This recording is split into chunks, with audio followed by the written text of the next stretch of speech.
Kad se govori o načinima smanjenja emisije CO2, ne misli se samo na obnovljive izvore energije.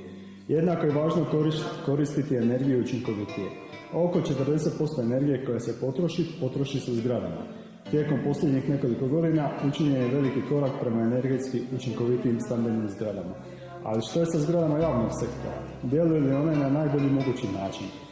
Vrlo često ugrađeni sustavi rade na isti način kako su radili kad su zgrade tek izgrađene, no način kako se zgrade koriste se promijenio i sustavi više ne rade na energetski učinkovit način.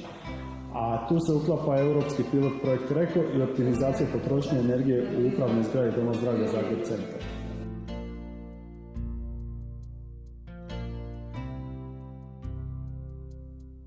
Svjetski je trend racionalizacija potrošnje energije i smanjenja emisije stakleničkih plinova. Optimizacijom potrošnje energije u upravnoj zgradi Doma zdravlja Zagreb Centar u okviru pilot projekta RECO smanjena je potrošnja energije za 22% i ukupni računi su manji za 31%. Navedene mjere su Domu zdravlja umanjile godišnji račun za 270.000 kuna.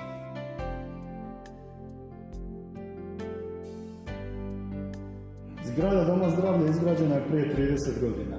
Rasprostire se na 6500 m2. 170 zaposlenih svakodnevno primi više tisuća pacijenata. Godišnje se na energente potroši oko 800.000 kuna. Cilj pilot projekta bio je smanjiti potrošnju energije za barem 10%. Posebnost projekta je primjena mjera koje zahtijevaju minimalna ulaganja i imaju brz povrat uloženih sredstava.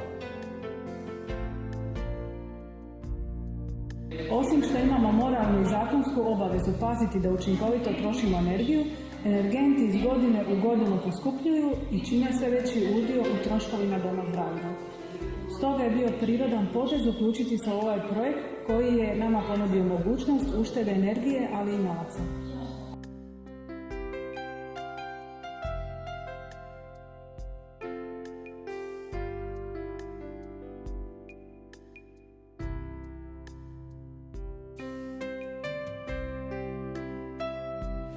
Recommissioning je multidisciplinarni pristup problema optimizacije rada energetskih sustava zgrade i korisničkih navika.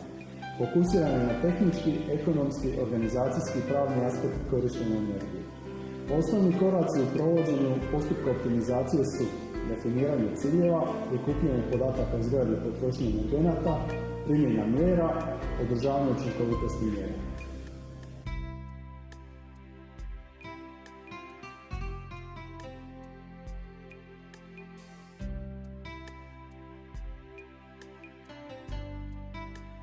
Kao dvije energetske i financijski najučinkovitije mjere identificirane su optimizacija rada sustava grijanja i revizija ugovora o opskrbi plinom. Najznačajnije smanjenje potrošnje energije postignuto je ugradnjom ACINInog informacijsko-kontrolnog sustava koji nadzire i optimizira rad grijanja.